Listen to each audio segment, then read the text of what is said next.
हमने एक कहावत सुनी है दोस्तों कि जो दूसरों के लिए गड्ढा खोदते हैं वो एक दिन खुद उसी गड्ढे में भर गिर जाते हैं और चालाक कौवा गड्ढे में ही गिरता है। ठीक वैसा ही कुछ आज पाकिस्तान के साथ हो रहा है, जिसने वर्ल्ड में आतंकवाद फैलाया है और आतंकवाद को उसने अपने एनिमीज के साथ जैसे कि भारत के खिलाफ इस्तेमाल किया है।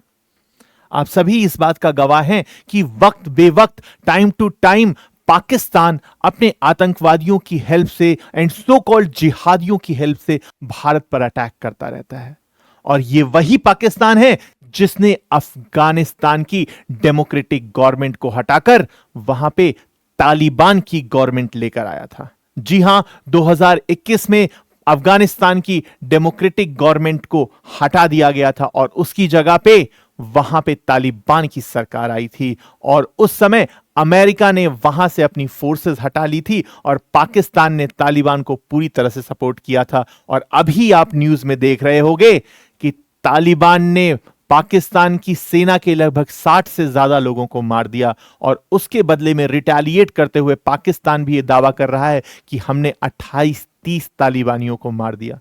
अगर हम इसमें और डीप में जाते हैं तो कहीं ना कहीं एक ग्रुप है अफगानिस्तान और पाकिस्तान में जिसका नाम है तहरीर ए तालिबान पाकिस्तान, शॉर्ट में जिसे टीटीपी कहते हैं। जी हां, यह वही ग्रुप है जिसको अल कायदा ने जिसको पनाह दी थी, जिसकी शुरुआत करी थी पाकिस्तान के सपोर्ट से। और अभी रिसेंटली पाकिस्तान ने इसी ग्रुप के एक सीनियर लीडर की हत्या करवा दी और उसी के बदले में अफगानिस्तान में ये जो ग्रुप है जिसका नाम है तहरीर ए तालिबान पाकिस्तान, ये लोग कहीं ना कहीं पाकिस्तान पर हमले कर रहे हैं और उसके बदले में पाकिस्तान बैक टू बैक इनके ऊपर एयर स्ट्राइक कर रहा है। रिसेंट प्राप्त न्यूज से ऐसा अभी सूचना मिली है कि भाई शायद इनमें सीज फायर भी हो रहा है। और आप लोगों को पता है कि अभी 3-4 दिन पहले ही अफगानिस्तान के फॉरेन अफेयर मिनिस्टर जो हैं मुस्तकी साहब, वो भारत आए हैं और भारत के विदेश मंत्री से उन्होंने मुलाकात की। भारत और अफगानिस्तान के संबंधों को और ज्यादा डीप करने की बात कही और कहीं ना कहीं इसमें अगर देखा जाए तो अफगानिस्तान के 3 फायदे हैं। वो 3 चीजों के लिए भारत के पास आया।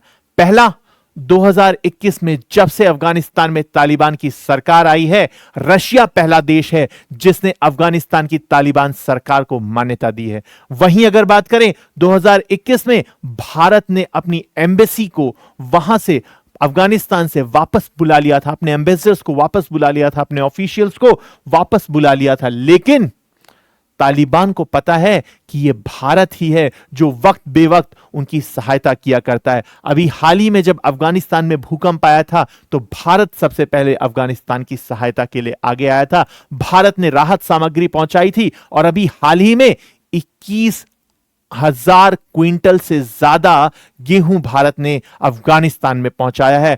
उसके अलावा अभी रिसेंटली लगभग 20 एम्बुलेंस हमारे external affairs minister S Jaishankar साहब ने 20 एम्बुलेंस अफगानिस्तान को दी और भी उन्हें सहायता देने का वादा किया है। गौरतलब है कि अफगानिस्तान के विदेश मंत्री भारत आए हैं, उससे उनके 3 फायदे हैं। अब वो 3 फायदे कौन कौन से हैं, आइए हम देखते हैं। सबसे पहला फायदा कि उन्हें ऑफिशियल स्टेटस चाहिए, उन्हें ऑफिशियली ये मान्यता चाहिए कि अफगानिस्तान में हमारी सरकार है, जो कि अब तक शायद बस रशिया जैसे एक बड़े कंट्री ने मान्यता दी है। वो चाहते हैं कि भारत ही एक ऐसा देश है, अगर भारत ने मान्यता दे दी तो कहीं ना कहीं पूरा विश्व या ज्यादातर विश्व के देश हमें मान्यता दे देंगे। ये इनका सबसे बड़ा स्वार्थ है। दूसरा, भारत अब तक अफगानिस्तान में बिलियंस ऑफ डॉलर का इंफ्रास्ट्रक्चर जनरेट कर चुका है, जैसे अफगानिस्तान की पार्लियामेंट, अफगानिस्तान के इंपॉर्टेंट डैम्स, अफगानिस्तान के स्कूल्स और कॉलेजेस। और इसीलिए कहीं ना कहीं अफगानिस्तान के लोग भारत से बहुत प्रेम करते हैं। अफगानिस्तान के हजारों स्टूडेंट्स भारत में आकर स्कॉलरशिप पे पढ़ रहे हैं। यहां तक कि अफगानिस्तान का प्रिय खेल जिसे कि क्रिकेट कहते हैं, पाकिस्तान का भी प्रिय खेल है, भारत का भी प्रिय खेल है। अफगानिस्तान में इसके लिए स्टेडियम्स नहीं थे, तो भारत ने नोएडा में अपना एक इंटरनेशनल स्टेडियम अफगानिस्तान के खिलाड़ियों को वहां पे प्रैक्टिस करने के लिए दे रखा है। वक्त बेवक्त भारत अफगानिस्तान की हर मामले में सपोर्ट किया करता था 2021 तक, जब वहां डेमोक्रेटिक गवर्नमेंट रही। इनफैक्ट 2021 के बाद की भी बात करें तो भी भारत ने अपनी सहायता देना बंद नहीं किया था। लेकिन अब तालिबान चाहता है कि भारत फिर से उसी स्पीड से, उसी रैपिड से भारत फिर से हमें फंडिंग करे, हमें सहायता दे। उसके अलावा इनका तीसरा स्वार्थ यह है कि भारत ने अभी जो ईरान में चाबाहार पोर्ट बनाया और वहां से हाईवे पूरा का पूरा भारत ने बनाया है अफगानिस्तान के लिए, तो अफगानिस्तान की तालिबान सरकार भी चाहती है कि हमें ज्यादा से ज्यादा भारत की सहायता मिले और चाबाहार पोर्ट का एक्सेस मिले, क्योंकि अफगानिस्तान एक लैंडलॉक कंट्री है। जी हां, यह सब कहीं ना कहीं अफगानिस्तान के विदेश मंत्री भारत से चाहते हैं, और भारत ने भी वादा किया है कि हम जल्द ही अफगानिस्तान की राजधानी काबुल में अपनी एम्बेसी बनाएंगे। जी हां, भारत हमेशा से अफगानिस्तान के साथ रहा है और अफगानिस्तान के हर दुख सुख में भारत ने उनकी सहायता करी है, और इसी चीज को आगे ले जाने का काम एस जयशंकर साहब ने किया। उन्होंने अफगानिस्तान के फॉरेन अफेयर्स मिनिस्टर को इसके लिए वादा भी किया। वहीं अगर इसका हम दूसरा एंगल देखें तो अफगानिस्तान के फॉरेन अफेयर्स मिनिस्टर यूपी के सहारनपुर में देवबंद नाम की एक जगह है, देवबंद एक ऑर्गेनाइजेशन भी है, एक मुस्लिम ऑर्गेनाइजेशन है, वहां भी गए थे। वो वहां जाने का उनका सबसे बड़ा रीजन है कि अफगानिस्तान में जो मैक्सिमम मुस्लिम पॉपुलेशन है उसमें देवबंद मुस्लिमों की सबसे ज्यादा आबादी है। अब सवाल आता है कि पाकिस्तान के खिलाफ अफगानिस्तान ने मोर्चा क्यों खोला, जबकि कहीं ना कहीं तालिबान को लाने का काम भी पाकिस्तान ने ही किया था। इसके लिए हमें इतिहास में थोड़ा पीछे जाना पड़ेगा। हम बात कर रहे हैं 1970s की। जी हां, 1970s वो दौर था जब अफगानिस्तान में एक वीक रूलर हुआ करते थे। जब अफगानिस्तान में एक वीक रूलर हुआ करते थे तो वहां कहीं ना कहीं यूएसएसआर यानी कि सोवियत रशिया जो है, सोवियत यूनियन ऑफ रशिया जो है, उनकी डोमिनेंस थी, उनकी प्रेजेंस बहुत ज्यादा थी। और यह वही दौर था 1970 जब अमेरिका वियतनाम से युद्ध में मुंह की खाया था और कहीं ना कहीं हार गया था। और जब वियतनाम से वो भाग रहा था तब पाकिस्तान ने उससे कहा, अरे भैया सुनो, आपको वियतनाम ने नहीं हराया, आपको यूएसएसआर ने हराया, और अगर आपको यूएसएसआर से बदला लेना है तो आपको अफगानिस्तान में यूएसएसआर को हराना होगा, आपको अफगानिस्तान में यूएसएसआर के खिलाफ मोर्चा खोलना होगा, और सबसे बड़ी चीज फंडिंग देनी होगी। जी हां, पाकिस्तान के पास कहां इतने पैसे हैं। जी हां, और उसी टाइम पे वहां पे पाकिस्तान ने और सऊदी अरेबिया ने अमेरिका की सहायता से वहां पे कुछ ऑर्गेनाइजेशंस बनाए, जिसमें कि अफगानिस्तान के देवबंद मुस्लिम्स थे, उनको रेडिकलाइज किया गया। सऊदी अरेबिया के मुस्लिम्स जो कि वहाबी मुस्लिम्स थे, और उनकी ट्रेनिंग करवाई गई। हक्कानी नाम का एक मॉस्क्यू था, एक ऑर्गेनाइजेशन थी पाकिस्तान और पाकिस्तान के बॉर्डर्ड एरिया में, और बाद में हक्कानी एक और ग्रुप वहां पे बन गया। सो इस प्रकार से अगर देखें तो वहां पे वहाबी देवबंदी मुस्लिम्स हो गए। वहां एक और ऑर्गेनाइजेशन बनाया गया जिसे अल कायदा कहा गया। ये सब वही लोग थे जो कि अफगानिस्तान और इसके आसपास के ट्राइबल्स थे, जिन्हें कि कोई काम नहीं था, कोई एम्प्लॉयमेंट नहीं था, उनके पास कोई रोजगार नहीं था। उनको रोजगार देने का काम किया गया, उनको रिलीजन के नाम पे भड़काया गया, जिहाद का वास्ता दिया गया, और वहां से यूएसएसआर के अगेंस्ट मोर्चा खोला गया। और 1988 आते आते आते आते पाकिस्तान, सऊदी अरेबिया और अमेरिका की हेल्प से ये जो तीनों चारों ऑर्गेनाइजेशंस हैं, इन्होंने यूएसएसआर को खदेड़ दिया। उसके बाद 1988 के बाद यूएस ने भी अपना हाथ पीछे खींच लिया, और अफगानिस्तान में रह गए सिर्फ और सिर्फ वही तीन ग्रुप, हक्कानी नेटवर्क्स, अल कायदा और देवबंदी वहाबी मुस्लिम्स। इसके बाद अब इन तीनों के बीच में जो है कॉन्फ्लिक्ट स्टार्ट हो गई। हम बड़े या तू बड़ा, मैं बड़ा या तू बड़ा, वहां पे पावर कॉन्फ्लिक्ट स्टार्ट हो गई। 1996 आते आते पाकिस्तान ने वहां पे अल कायदा और देवबंदी वहाबी मुस्लिम्स को सपोर्ट किया और हक्कानी नेटवर्क को भी कहीं ना कहीं वो बैक में सपोर्ट करता रहा। हक्कानी नेटवर्क वही है जिसके एक लीडर सिराज उद्दीन हक्कानी, जो कि अभी अफगानिस्तान के इंटरनल अफेयर्स मिनिस्टर हैं। जी हां, और वहीं पे शुरू होता है आपके मुल्ला उमर का दौर। मुल्ला उमर ने इसका चार्ज संभाला और वहीं से शुरुआत होती है तालिबान की। तालिबान 1.0 की शुरुआत वहीं से होती है। जी हां, और फिर उसके बाद इन्होंने अपनी शक्तियों को बढ़ाने का काम किया और 2000 आते आते आते आते इसमें जो अलकायदा था, अलकायदा ने अपना जो गोल था, गोल चेंज किया। उसके पीछे भी एक लंबी कहानी है, वो बाद में हम करेंगे। और उन्होंने ये डिसाइड किया कि हमें जो ये पश्चिम के देश हैं और खासकर जो अमेरिका है, ये इस्लाम की खिलाफत करता है, इस्लाम का सबसे बड़ा दुश्मन है। और इन्होंने डिसाइड किया कि हम अमेरिका को नीचा दिखाएंगे, अमेरिका को मुंह की खानी पड़ेगी। और हुआ भी ऐसा। 9/11 का अटैक जो कि अल कायदा ने अमेरिका के वर्ल्ड ट्रेड पार्क में किया था।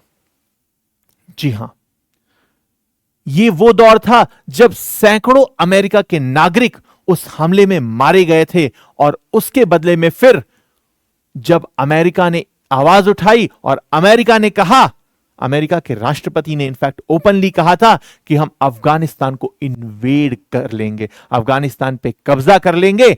और वहीं से ये जो लोग थे, ये जो ट्राइबल्स थे, अलकायदा वाले लोग थे, और खासकर इसमें जो पश्तून ट्राइब के लोग थे, और ये वही पश्तून ट्राइब है जो कि अफगानिस्तान में भी रहती है और पाकिस्तान के बलूचिस्तान और खैबर पश्तूनिस्तान वाले प्रोविंस में रहती है। जी हां, और अफगानिस्तान और पाकिस्तान के बीच में एक लाइन बनाई गई थी ब्रिटिशर्स के द्वारा 1898 में। लगभग 130 साल पहले एक लाइन बनाई गई थी जिसे डूरेंट लाइन कहा गया था। लेकिन अफगानिस्तान ने उसे कभी एक्सेप्ट नहीं किया, क्योंकि लाइन के इस पार भी पश्तून्स रहते थे और लाइन के उस पार भी पश्तून्स रहते थे। जी हां, और ये सारा का सारा जो तालिबान है, ये सारा का सारा जो अलकायदा है, ये कहीं ना कहीं पश्तून ट्राइब से संबंध रखते थे। और जब अमेरिका ने यह घोषणा कर दी कि हम पूरे के पूरे अलकायदा को खत्म कर देंगे, पूरे के पूरे तालिबान को खत्म कर देंगे, मुल्ला उमर को खत्म कर देंगे, ओसामा बिन लादेन को खत्म कर देंगे, तब उस समय ये सारे के सारे लोग अफगानिस्तान से पाकिस्तान में आ गए। और सिर्फ यही लोग नहीं, इनके साथ साथ और भी काफी सारे ट्राइबल्स इस खौफ से आ गए, इस डर से आ गए कि कहीं अमेरिका हमें निश्तो नाबूद ना कर दे। और जब ये लोग यहां पाकिस्तान में आ गए, और पाकिस्तान का जो ये पश्तूनिस्तान, खैबर पश्तूनिस्तान और बलूचिस्तान का रीजन है, यहां बहुत बड़ी बड़ी पहाड़ियां हैं, गुफाएं हैं, उसके अंदर जाकर छुप गए। और जब ये बात अमेरिका को पता चली, और उस समय के पाकिस्तान के राष्ट्रपति जनरल परवेज मुशर्रफ थे, जनरल परवेज मुशर्रफ जाके अमेरिका की गोद में बैठ गए। और जब यह बात अलकायदा के लोगों को पता चली, तालिबान के लोगों को पता चली, तो उन्हें बहुत बुरा लगा कि पाकिस्तान, ये वही पाकिस्तान है जिसने हमें हथियार प्रोवाइड किए, जिसने हमें ट्रेनिंग दी, जिसकी आईएसआई ने हमें ट्रेनिंग दी, जो हमें फंडिंग कर रहा है, जो हमें उकसा रहा था, आज वही जाकर अमेरिका की गोद में बैठा हुआ है। और इन लोगों ने फैसला किया कि हम पाकिस्तान की भी अब खिलाफत करेंगे। लेकिन पाकिस्तान ने इनके रिगार्डिंग जितनी भी इंटेलिजेंस रिपोर्ट्स थी, वो सारी की सारी अमेरिका के साथ शेयर करी। और अमेरिका के साथ शेयर करी तो अमेरिका ने अलकायदा के चीफ ओसामा बिन लादेन को जमीन के नीचे जो गड्ढा खोद के सुरंग बना रखी थी, वहां से भी खोद के निकाला और उसका कत्ल कर दिया, उसको मार दिया। और इस चीज से अलकायदा और तालिबान और ज्यादा गुस्से में आ गए, और धीरे धीरे धीरे धीरे करते हुए 2006 में पाकिस्तान के अगेंस्ट इन्होंने एक ऑर्गेनाइजेशन बनाई जिसे कहा गया तहरीर ए तालिबान पाकिस्तान। जी हां, तहरीर ए तालिबान पाकिस्तान, जिसे शॉर्ट में हम टीटीपी कहते हैं। ये वही ऑर्गेनाइजेशन है जो पूरे के पूरे पाकिस्तान को अकेले मिट्टी में मिलाने की क्षमता रखता है। इसके मैक्सिमम लोग, जैसा कि नाम से पता चल रहा है, इसमें लास्ट में पाकिस्तान लग रहा है, इसके मैक्सिमम लोग पाकिस्तान की टेरिटरी में ही रहते हैं। ये जो पश्तून ट्राइब है जो कि खैबर पश्तून वाले एरिया में और बलूचिस्तान के एरिया में रहती है, ये लोग वहां रहते हैं। और इनके बहुत सारे लोग जो हैं डूरेंट लाइन के इस पार यानी अफगानिस्तान में भी रहते हैं। जी हां, ये डूरेंट लाइन मेन रीजन है कहीं ना कहीं अगर देखा जाए तो, क्योंकि डूरेंट लाइन के इधर भी और उधर भी सेम इथनिसिटी के लोग रहते हैं जो कि पश्तून्स हैं। और पश्तून लोगों ने ही यह ऑर्गेनाइजेशन तहरीर ए तालिबान पाकिस्तान बनाई पाकिस्तान के खिलाफ। और कहीं ना कहीं इन लोगों ने अपना मोर्चा हमेशा से पाकिस्तान के खिलाफ खोल रखा था, बिकॉज इन्होंने यह कहा कि हमें पाकिस्तान में स्ट्रिक्ट इस्लामिक रूल इंप्लीमेंट करना है, हमें शरिया कानून इंप्लीमेंट करना है। जब तक पाकिस्तान पूरी तरीके से शरिया कानून इंप्लीमेंट नहीं करेगा तब तक हम पाकिस्तान के अगेंस्ट मोर्चा खोलकर ही रखेंगे। और अभी हाल ही में जब पाकिस्तान अमेरिका से और ज्यादा नजदीकियां बढ़ाने लग गया, भारत के खिलाफ अमेरिका ने भी मोर्चा खोल रखा था, पाकिस्तान के खिलाफ भी मोर्चा खोल रखा था, उस समय अफगानिस्तान की सरकार ने सोचा कि क्यों ना हम भारत से और ज्यादा अपनी मित्रता प्रगाढ़ करें, डीप करें, क्योंकि दुश्मन का दुश्मन दोस्त होता है और भारत तो हमारा पहले से ही दोस्त था, क्यों ना उससे दोस्ती और ज्यादा गहरी की जाए। और इसीलिए जब देखा कि अमेरिका भी भारत के अगेंस्ट है और पाकिस्तान तो था ही भारत के अगेंस्ट, इस मौके का फायदा अफगानिस्तान ने उठाया और वो भारत आए। जी हां, 2021 के बाद पहली बार कोई अफगानिस्तान का तालिबान सरकार का इतना बड़ा लीडर भारत आया है और भारत ने भी खुली बाहों से उनका स्वागत किया और कहा कि जैसा आप लोग चाहते हैं वैसा होगा, हम आपको सपोर्ट करने को तैयार हैं, हम आपको चाबहार पोर्ट का पूरा एक्सेस देंगे, हम आपको फाइनेंशियल हेल्प करेंगे, इंफ्रास्ट्रक्चर बनवाएंगे और ज्यादा आपके यहां, और मेडिकल इमरजेंसी के लिए जो अभी पाकिस्तान ने नुकसान किया 20 एम्बुलेंस भी भारत सरकार ने अभी दी है। जी हां, ये कहीं ना कहीं स्ट्रैटेजिक पॉइंट ऑफ व्यू से अगर आप इस पूरे के पूरे घटनाक्रम को समझेंगे तो आपको पता चलेगा कि डूरेंट लाइन जो है कहीं ना कहीं उस पे भी विवाद है जिसको अभी तक अफगानिस्तान ने एक्सेप्ट नहीं किया। और अफगानिस्तान का यह भी कहना है more than 60% of area of Pakistan belongs to us, यानी कि डूरेंट लाइन थोड़ा और पाकिस्तान के उधर होनी चाहिए और पाकिस्तान का 60% एरिया बलूचिस्तान, खैबर पख्तून और ऊपर का गिलगिट बाल्टिस्तान, ये पूरा एरिया हमारा यानी कि अफगानिस्तान का होना चाहिए। और इसी चीज के लिए पाकिस्तान बार बार कह रहा है अफगानिस्तान की तालिबान सरकार को कि आप ये जो ऑर्गेनाइजेशन है तहरीर ए तालिबान पाकिस्तान, इसको बैन करिए और इसे आप सपोर्ट मत करिए। आपके यहां से आपकी जो गवर्नमेंट है तालिबान, ये हमने बनाई है, इसलिए जैसा पाकिस्तान कहता है वैसा तालिबान को करना चाहिए। लेकिन तालिबान ये अच्छी तरीके से जानता है कि पाकिस्तान कभी भी हमें धोखा दे सकता है और वो धोखा दे भी रहा है। कहीं ना कहीं वो अमेरिका की गोद में जाकर फिर से बैठ गया है। और अफगानिस्तान भी जानता है कि अगर पाकिस्तान को कोई निश्चय नाबूद कर सकता है तो वो सिर्फ एक ही ऑर्गेनाइजेशन है जिसका नाम है तहरीर ए तालिबान पाकिस्तान, जिसे कि अलकायदा ने बनाया और अलकायदा को बनाने में कहीं ना कहीं पाकिस्तान का पूरा रोल था। इसीलिए मैं कह रहा हूं कि अगर आप सांप को दूध पिलाएंगे तो सांप एक दिन जरूर आपको काटेगा। और जो दूसरों के लिए, दूसरों के देशों पर हमला करने के लिए, बेकसूर जनता को मारने के लिए जो लोग आतंकवादियों को तैयार करते हैं, वही आतंकवादी अब आपके दुश्मन है, अब आपके ऊपर हमला करेंगे। क्योंकि आतंकवाद सबका दुश्मन होता है और आतंकवादी किसी के सगे नहीं होते। मैं उम्मीद करता हूं आपको यह पूरा का पूरा सिनेरियो, पूरी की पूरी कहानी समझ में आई होगी और अच्छी लगी होगी। और कहीं ना कहीं इंडिया अपने डिप्लोमेटिक रिलेशंस को और ज्यादा डीप कर रहा है और ज्यादा प्रगाढ़ कर रहा है। धन्यवाद। मैं आप लोगों से रिक्वेस्ट करूंगा कि प्लीज हमारे चैनल को आप लाइक करें, सब्सक्राइब करें, कमेंट करें और अपने फ्रेंड्स के साथ शेयर करें और नीचे कमेंट करिए कि आपको और किस चीज पे वीडियो चाहिए। Thank you so much.